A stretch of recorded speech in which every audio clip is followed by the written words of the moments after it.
8 år. En lille pige alene på gaden. Hun så noget, ingen andre så. Noget, der kunne have ændret alt. En lille, næsten usynlig detalje, få centimeter fra en ufattelig tragedie. Et hjul på nippet til at løsne sig, en bus lige før et sammenbrud, snesevis af liv hængende i en tynd tråd. Men hun var der, hun i jagttog. Hun bemærkede det. Hun handlede. Og det hun gjorde i de sekunder, der fulgte, vil tage pusten fra dig. Gør dig klar til en historie om instinkt, mod og en opfattelsesevne, der reddede liv. Du kommer til at blive forbløffet. Før vi fortsætter, husk lige at give videoen et like og abonner på kanalen. 8 klare Amalie havde øjne, der så ud over det åbenlyse. Gadens kaos var for hende ikke bare støj og bevægelse. Det var et puslespil af detaljer, en konstant strøm af information, som hendes skarpe sind behandlede med en imponerende hastighed. Lugten af kloak blandet med den søde duft af is fra en bod i nærheden, knirken fra en rusten port, en hvisken mellem 2 mænd i et mørkt hjørne. Alt var et fragment af en større helhed, et kort hun læste mesterligt. Ensomheden var hendes mest trofaste ledsager, en usynlig kappe, der dækkede hende, men ikke formåede at dæmpe hendes skærpede sanser. Hun sov i et hjørne af en gyde under en gammel præsending. Nattens bidende kulde trængte ind i hendes tynde knogler. Sulten var en velkendt smerte, en konstant stikken i maven. Men selv sulten kunne ikke slukke den lille gnist af medfølelse i hendes hjerte. En mager kat med stridende pels og huleøjne nærmede sig hende en aften. Amalie delte uden tøven sit tørre brød med den. En simpel gestus af medfølelse midt i hendes hårde hverdag. Gaderne var farlige.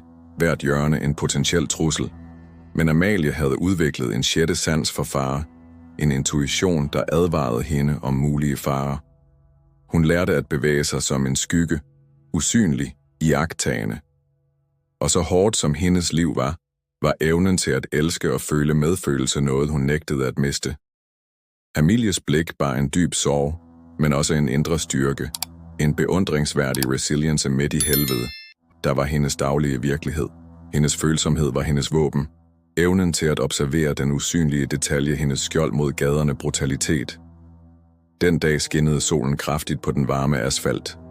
Luften vibrerede af den øredøvende larm fra biler, busser og travle mennesker. Amalie sad på sin sædvanlige plads og iagttog den hektiske bevægelse.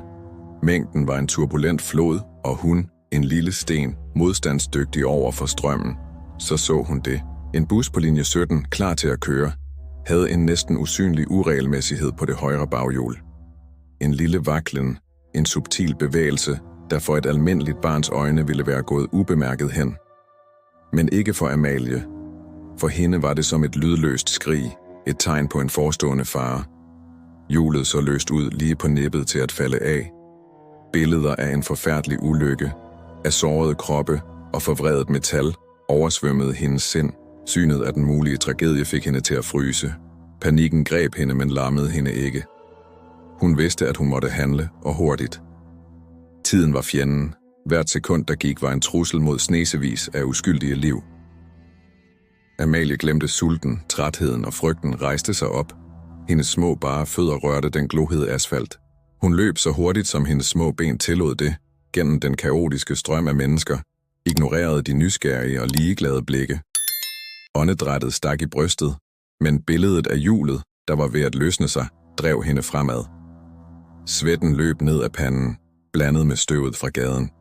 Hun nåede bussen, hendes tynde og næsten uhørlige stemme kæmpede mod motorbrølet og byens råb. Hør, chauffør, stop, baghjulet er løst. Chaufføren, en stor mand med et træt ansigt, ignorerede hende til at begynde med. Men da han bemærkede pigens vedholdenhed og desperation i øjnene, kiggede han bagud. Hans ansigt trak sig sammen i overraskelse og frygt.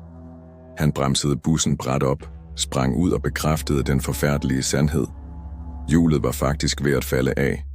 Taknemmeligheden i hans blik, blandet med lettelse og frygt for, hvad der kunne være sket, var tydelig. Han omfavnede Amalie, stærkt, og takkede gentagne gange for hendes skarphed og urokkelige mod. Mængden, der tidligere var gået ligeglade forbi, iagttog nu scenen med en blanding af forundring og beundring. Amalie, gadebarnet, den usynlige skygge, havde endnu engang bevist, at følsomhed og mod kan overvinde virkelighedens brutalitet, redde liv og bryde ligegyldigheden i en verden, der ofte er blind for andres lidelse. Nyheden spredte sig hurtigt. Historien om pigen, der reddede en hel bus fra en forestående katastrofe, blev et byens samtaleemne. Journalister fra lokale aviser og tv-stationer samledes foran skolen, hvor chaufføren, Højer Jensen, havde taget hende hen efter hændelsen. Billedet af den sky og skrøbelige Amalie, der blev holdt af den store Højer Jensen, dominerede overskrifterne. Samfundet, der oprindeligt var ligeglad med hendes eksistens, omfavnede hende nu med oprigtig og dyb beundring. Amalies modige handling brød en usynlig barriere og afslørede menneskelig sårbarhed og behovet for solidaritet. 2 lokale handlende, inspireret af hendes historie, tilbød hende en lille lejlighed over deres butikker, et sikkert og komfortabelt sted, væk fra kulden og faren på gaderne. En pensioneret lærer, fru Kirsten, frivillig i en velgørenhedsorganisation, tilbød sig at være hendes værge og give Amalie uddannelse og følelsesmæssig støtte.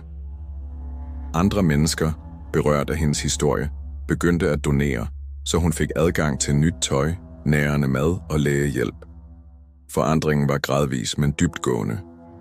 Amalies blik, der tidligere bar sorg og desperation, begyndte at afspejle et genopstået håb. Hun begyndte at smile mere, at lege med børnene i nabolaget og at opdage verden ud over de mørke vægge i den gyde, hvor hun plejede at sove. Hele samfundet engagerede sig og skabte et støttefællesskab, der ikke kun omfattede Amalie, men også andre udsatte børn. Historien om pigen, der så ud over det åbenlyse og reddede liv, blev et symbol på håb, der inspirerede konkrete handlinger af solidaritet og forandrede ikke kun den lille Amalies liv, men også samfundets sociale stof, der lærte at se mere opmærksomt på dem, der er usynlige, dem der ofte glemmes i den hektiske travlhed i bylivet. Pigen, der engang kun var et spøgelse i de mørke gader, var nu et fyrtårn af lys, der lyste op over en mere værdig og mulighedsfyldt fremtid.